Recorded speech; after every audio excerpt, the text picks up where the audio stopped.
Hello दोस्तों, आज की कहानी है बेटी हो तो ऐसी। शादीशुदा लोगों के लिए बड़ी सीख। अपनी प्लेट में 2 तरह की आइसक्रीम का मज़ा लेती सुनीता ने अपने देवर विनोद को कहा, क्या देवर जी, तीसरी बेटी होने पे कौन पार्टी देता है?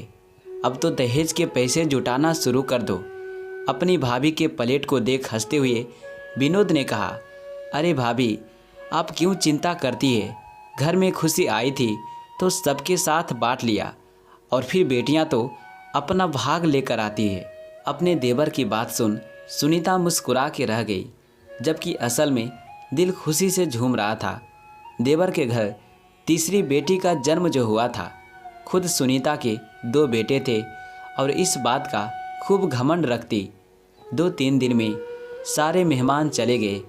अब घर पे थे तो विनोद, रुचि और तीनों बेटियां मानवी, अंकिता और तीसरी बेटी जिनका नाम सबने प्रीति रखा। समय अपने रफ्तार से चल रहा था। बच्चियों एक से बढ़कर एक थी, चाहे पढ़ाई हो या घर में माँ की मदद करना। घर की दीवारें बेटियों की बनाई खूबसूरत पेंटिंग से सजती और अलमारियाँ उनके जीते मेडल और ट्रॉफी से।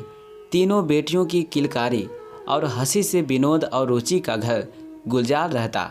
सुनीता कोई मौका नहीं छोड़ती रुचि को एहसास दिलाने का कि वो बेटियों की माँ है।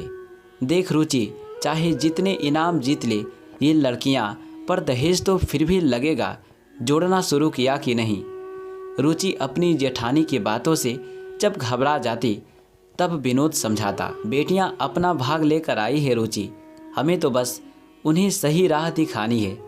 फिर देखना किसी बेटे वालों से कम सुख हमें नहीं देगी हमारी ये तीनों बेटियां। जब कोई पूछता, क्या विनोद जी कब तक किराए के मकान में रहेंगे, अपना घर नहीं बनवाना क्या? हंसकर विनोद कहता, जब मेरी बच्चियां कुछ बन जाएगी तो समझो मेरा मकान भी बन जाएगा। फिलहाल तो मुझे मेरी बच्चियों का भविष्य बनाना है। समय अपनी गति से बढ़ता गया। रुचि और विनोद की तपस्या रंग लाई।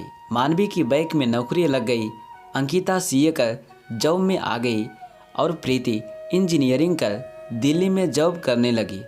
बड़ी मम्मी, कल माँ पापा की एनिवर्सरी की एक छोटी सी पार्टी रखी है, आप सब समय से आ जाना। मानवी ने अपनी बड़ी मम्मी सुनीता को फ़ोन कर पार्टी दे दिया। सारी तैयारियां तीनों बहनों ने बहुत मन से की थी। शहर के सबसे अच्छे होटल में पार्टी हॉल बुक किया था। खाने की मेनू में सारी चीज़ें चुन चुन कर तीनों ने रखा था, और माँ पापा का गिफ्ट वो तो एक सरप्राइज था सबके लिए। पार्टी वाले दिन सुबह सुबह प्रीति भी दिल्ली से आ गई। प्रीति के आते ही घर में एक रौनक सी आ गई। ये क्या माँ, बालों में कैसी सफ़ेदी सी आ रही है, ऐसे जाओगे क्या पार्टी में? प्रीति ने कहा तो रुचि ने हंसते हुए कहा, मुझे कौन देखने वाला है वहाँ, अब तो तुम बच्चों के दिन है। नहीं माँ, अभी चलो पार्लर।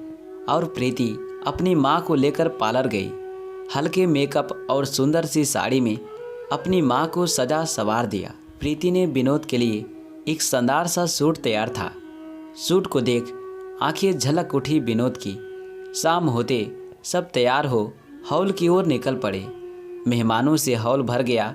सबकी बधाइयाँ स्वीकार कर रुचि और विनोद ने एक दूसरे को माला पहनाया और केक काट कर एक दूसरे को खिलाया। सब विनोद और रुचि के भाग्य को सराह रहे थे। सुनीता भी आई थी पार्टी में अपने पति और दोनों बेटों के साथ।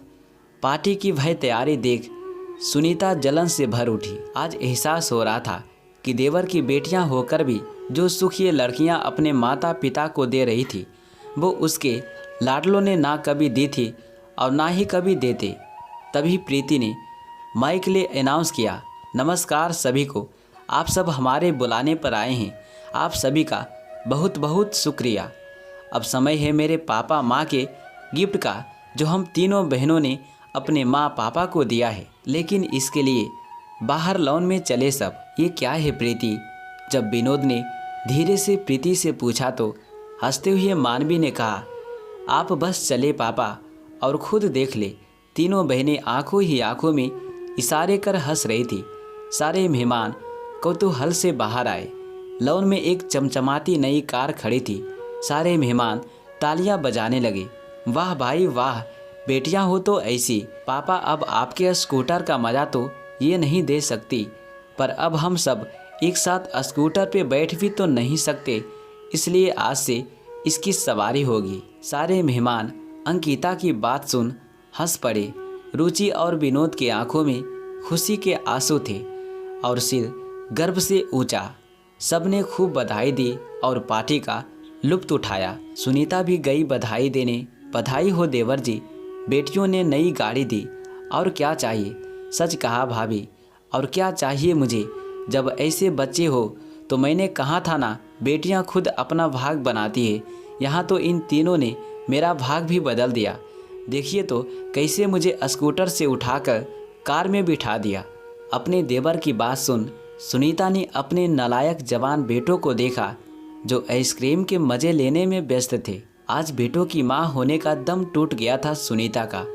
बेटियाँ किसी बेटे से कम नहीं होती, बस थोड़ा प्यार और साथ हो तो बेटियाँ वो कर जाती है जो कई बेटों वालों के भाग में भी नहीं होता।